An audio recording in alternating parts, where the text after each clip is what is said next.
तो आपने देखा किस तरह से साधु संतों में खुशी है। उन्होंने साफ तौर पर कहा कि जो कोर्ट का फैसला है वो सराहनीय है और ये बहुत जरूरी है कि जो भी सच है, जो इतिहास के पन्नों में छिप चुका है, दब चुका है, दफन हो चुका है, वो अब सबके सामने आना चाहिए। और यही कारण है कि हिंदू पक्ष ने कहा है कि ये तो शुरुआती जीत है, ये पहला पड़ाव था जो पार कर लिया गया है। 18 तारीख कोर्ट ने दी है जिसमें यह बताया जाएगा कि कमीशन में कितने सदस्य होंगे और इसका सर्वे किस तरह से किया जाएगा।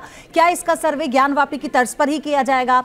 ये सारे सवाल हैं, इनका जवाब आप तक हम पहुंचाएंगे। लेकिन कथावाचक देवकी नंदन ठाकुर जी इस वक्त हमारे साथ जुड़ चुके हैं। बहुत स्वागत है आपका देवकी नंदन जी।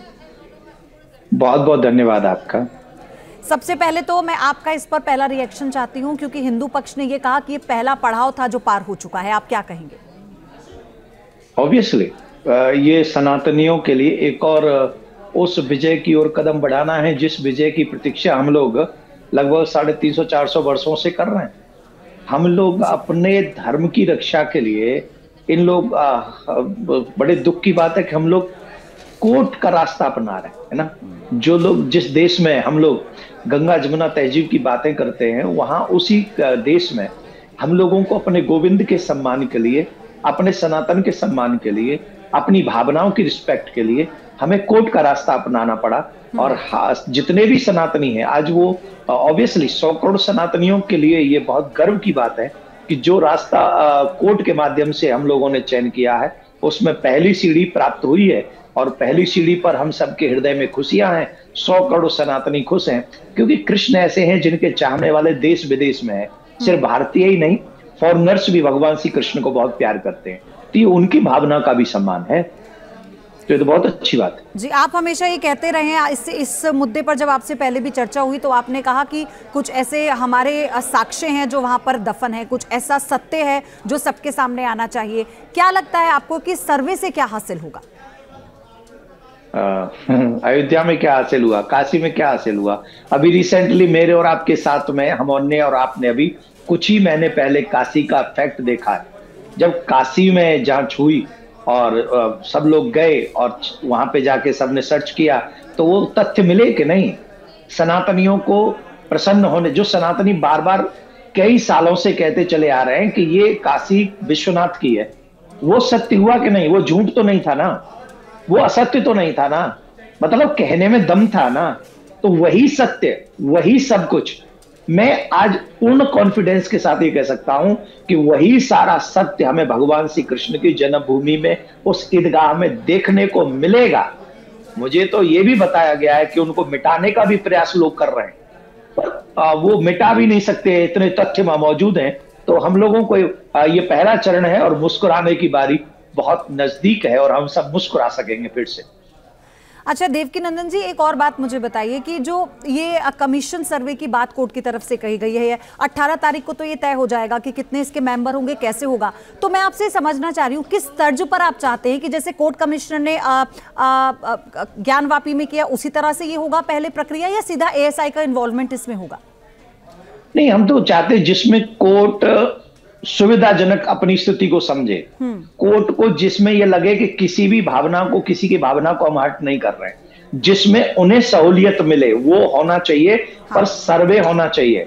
सर्वे इसलिए होना चाहिए, मैं ये नहीं कह रहा हूं कि सारे हिंदूवादी नेता जाके वहां सर्वे करें, बिल्कुल भी नहीं कह रहा हूं। हम तो कह रहे हैं हम पे बैन कर दो, हम लोग उन दिनों में उस तरफ जाए भी नहीं, ऐसा बैन हम लोगों के ऊपर कर दो, कोई प्रॉब्लम नहीं है। हाँ। पर वहां जो जांच कमेटी जाए, वहां जो जांच कमेटी जाएगी वो तो कोर्ट के संरक्षण में ही जाएगी। हाँ। चाहे AI जाए, चाहे वो कोर्ट के कोई मेंबरान जाए, वो वहां का सत्य उस कैमरे में शूट करके लाएंगे ही लाएंगे। जो वहां छिपा हुआ है, जो दर्द हम सबके मन में है, वो सत्य सामने आ जाएगा, इसमें कोई संशय नहीं।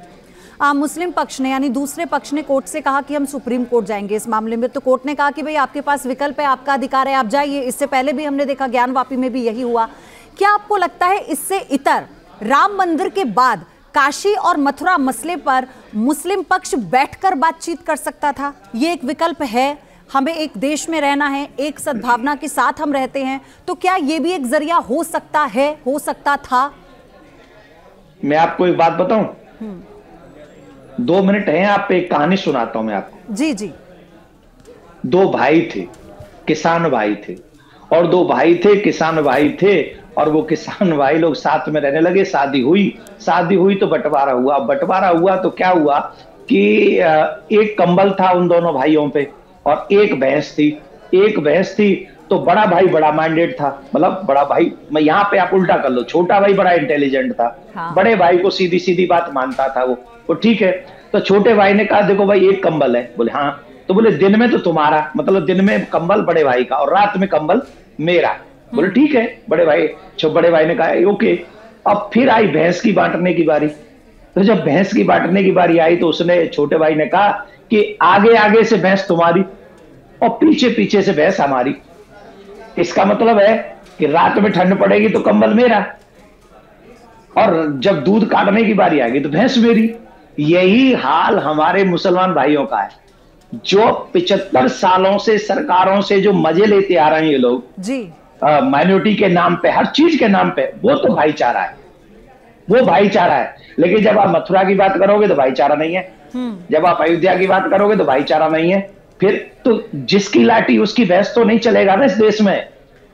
मथुरा में हमारे कृष्ण रहते हैं आज भी, इससे कोई जुटला नहीं सकता।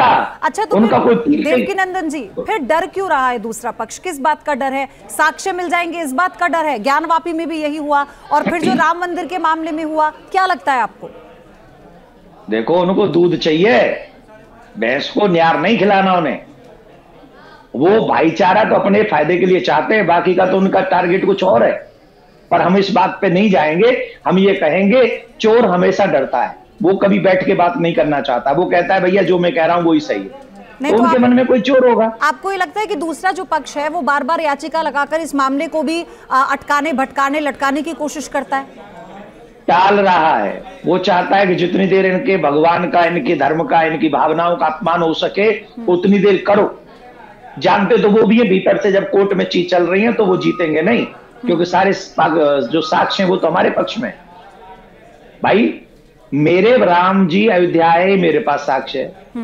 काशी में भोलेनाथ रहते ही मेरे पास साक्ष्य है। मथुरा में कृष्ण हैं, आए थे, अभी है, ये हमारे पास साक्ष्य है। फिर उनका तो कोई साक्ष्य ही नहीं। उनकी कुरान में कोई सबूत हो तो बता दे, वो हमें नहीं है। तो जब नहीं है और फिर भी लड़ना है तो मतलब 100 करोड़ लोगों को एक तरफ तुम बोलते हो भाई है और दूसरी तरफ तुम उनकी भावना के साथ खिलवाड़ कर रहे हो, तो ये सब नहीं चलेगा। और वो लेट करने का विषय है मेरे प्यारे, पर लेट करेंगे तो कितना करेंगे? सुप्रीम कोर्ट भी तो निर्णय का। लेकिन देवकीनंदन जी, ये तो कहा गया है कि देर से मिला न्याय भी अन्याय के बराबर होता है। आपको ऐसा लगता है कि जितना वक्त राम मंदिर के लिए लग गया था, आपको लगता है कि उतना वक्त क्या कृष्ण की जन्मभूमि में भी लग जाएगा? नहीं लगेगा, मैं आपको विश्वास से कहता हूं, नहीं लगेगा। आज मैं वृंदावन में बैठा हूं, जहां से मैं आपसे बात कर रहा हूं, और मैं खुद नहीं बोल रहा हूं, मुझे कहीं ना कहीं ठाकुर जी प्रेरणा दे रहे हैं। मैं आपको सच बोल रहा हूं, जितनी लड़ाई राम मंदिर के लिए लड़ी है उतनी लड़ाई हमें कृष्ण मंदिर के लिए नहीं लड़नी पड़ेगी। उसके पीछे रीजन भी है, वो तथ्य भी है और सब चीजें भी है। और एक सबसे प्लस पॉइंट पता है क्या है? प्लस पॉइंट यह है कि आज सनातनी उतना सोया हुआ नहीं है जितना उस समय सोया हुआ है। आज जो सच्चे सनातनी है वो जागे हुए, अपने हक की लड़ाई के लिए वो तैयार हैं, भगवान श्री कृष्ण के सम्मान के लिए वो तैयार हैं, अपने इष्ट का, अपने आराध्य का वो अपमान नहीं होने देंगे, इसके लिए वो रेडी हैं। जो सच्चे सनातनी है वो तैयार। मैं आपसे ये भी समझना चाहती हूँ देवकीनंदन जी, हमारे दर्शक जो हैं वो भी ये जानना चाहते होंगे कि ज्ञानवापी में जो याचिका लगाने का सिलसिला शुरू हुआ, उसके बाद जो दूसरे पक्ष ने याचिका लगाई, उसके बाद इसमें हिंदू पक्ष ने क्या सीखा? यहाँ पर वो कौन सी बातें हैं जिनका ध्यान रखा जाएगा और ये इसमें डिले नहीं होगा? बार बार एक याचिका आ रही थी, इसलिए जो फैसला था उसमें डिले हो रहा था, सर्वे के फैसले में ही। तो यहां पर क्या सीखा हिंदू पक्ष ने जिससे हमें लगता है कि जल्द से जल्द इस मामले को आगे बढ़ाया जाएगा? आप पे एक बात बताइए, अभी जो जांच के ऑर्डर आए हाई कोर्ट के, इतनी जल्दी किसी पे भी नहीं आए थे जितनी जल्दी अभी हाई कोर्ट से आ गए। हाँ।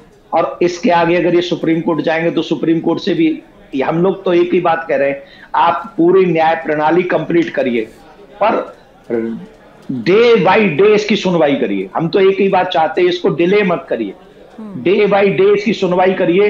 अगर हम गलत तथ्य पेश कर रहे हैं तो हमें कहिए ना आप गलत हो, अगर वो गलत तथ्य पेश कर रहे हैं तो वो गलत, लेकिन उसे ज्यादा लंबा मत खींचिए। वो आप वाली बात जो आपने अभी कही थोड़ी देर पहले, देर से मिला हुआ न्याय भी अन्याय है और वो अन्याय हम नहीं चाहते। दूसरा पक्ष सुप्रीम कोर्ट जाता है और इस प्रक्रिया में और डिले हो जाता है तो फिर वही होगा जैसे ज्ञानवापी में हुआ। नहीं, लेकिन सुप्रीम कोर्ट से भी हम कहेंगे न्याय डे बाय डे सुनवाई करके हमें न्याय दिया जाए, जल्दी दिया जाए। इसके लिए तो हम भाई हम कानून को तो अपने हाथ में नहीं ले सकते ना, जाएंगे तो हम कानून के रास्ते से। हाँ, एक चीज अच्छी होगी, इससे उनकी नीयत पता चलेगी। जो लोग गंगा जमुना खेल रहे थे ना, उनका वो चेहरा भी सबके सामने धीरे धीरे तीनों चीजों में आया। अच्छा, अयोध्या में आई गया। आपको याद होगा देवकीनंदन जी, जब पिछली बार आपसे इस याचिका पर जब हम बात कर रहे थे तो आपने कहा था कि इस तरह के साक्ष्य वहां पर छुपे हुए हैं। मैं चाहती हूं कि आप बताएं कि आपने कहा कि कैसे उसकी जो सीढ़ियां हैं उसके अंदर भी बहुत कुछ है जो ये बताता है कि यहाँ पर कैसे हमारे जो कृष्ण हैं उनकी मूर्तियां हैं और कुछ अवशेष भी है। इसके बारे में आप मुझे बताएंगे फिर से? देखिए, मैंने आपको बताया था कि जामा मस्जिद की सीढ़ी जो आगरा में है, जिसपे अभी केस चल रहा है, अभी तारीख थी 11, अभी फिर उन्होंने 19 और 4 जनवरी दी है। इस केस को कंटिन्यूअसली हम लड़ रहे हैं और लड़ते रहेंगे, तब तक लड़ेंगे जब तक हमें न्याय नहीं मिल जाता। हम अपने भगवान का अपमान नहीं बर्दाश्त करेंगे। ये सब जानते थे। औरंगजेब ने मथुरा का मंदिर तोड़ा, वहां जो भी कीमती चीजें थी उनको लूटा और अनमोल चीजों को वहां से ले जाकर और भगवान की छवि, केशव देव जी की छवि को ले जाकर उन्होंने, औरंगजेब ने आगरा की जामा मस्जिद की सीढ़ी में गाड़ा। ये तो सब जानते हैं और ये मैं नहीं कह रहा हूं, ये मुस्लिम इतिहासकारों ने अपने किताबों में लिखा है और उन्हीं का कहा हुआ मैं बोल रहा हूं। अगर ये गलत है तो उनके मुस्लिम इतिहासकारों ने गलत लिखा, और अगर ये सही है तो मेरे भगवान का अपमान हम तो नहीं होने देंगे। वो भी भारत में, वो भी उत्तर प्रदेश में भी जहां जहां योगी राज है, योगी राज में भगवान श्री कृष्ण की छवियों के ऊपर पैर रखकर ये लोग नमाज पढ़ने जाएंगे। हम लोगों का ऐसा अपमान करेंगे ये लोग। लेकिन आपको याद होगा कि राम मंदिर के बाद मुस्लिम पक्ष ने यह भी कहा कि चलिए एक चीज से तो हमने संतोष कर लिया, लेकिन आगे ऐसा नहीं होगा। क्या नहीं होगा? हम और किसी चीज में अब कॉम्प्रोमाइज नहीं करेंगे। उसमें भी कहां कॉम्प्रोमाइज किया? उन्होंने गिफ्ट दिया है क्या? कौन होते वो कॉम्प्रोमाइज करने वाले? वो कौन है? कोर्ट के माध्यम से वो चीजें मिली है ना, उन्होंने कोई दान थोड़ी दिया है। उन्होंने हमें कोई दान थोड़ी दिया है, सहयोग थोड़ी किया है। काय बात का वो कंप्रोमाइज करेंगे? लड़ेंगे क्या? वो मार डालेंगे क्या हम लोगों को? ठीक। कोर्ट भी अगर ऑर्डर देगा तो वो मार देंगे क्या हम सबको? या अच्छा, भारत में हमको रहने नहीं देंगे? सिर्फ 10 सेकंड में आखिरी सवाल देवकीनंदन जी, 10 सेकंड में आपको लगता है कि बातचीत के जरिए समाधान है? बिल्कुल भी नहीं।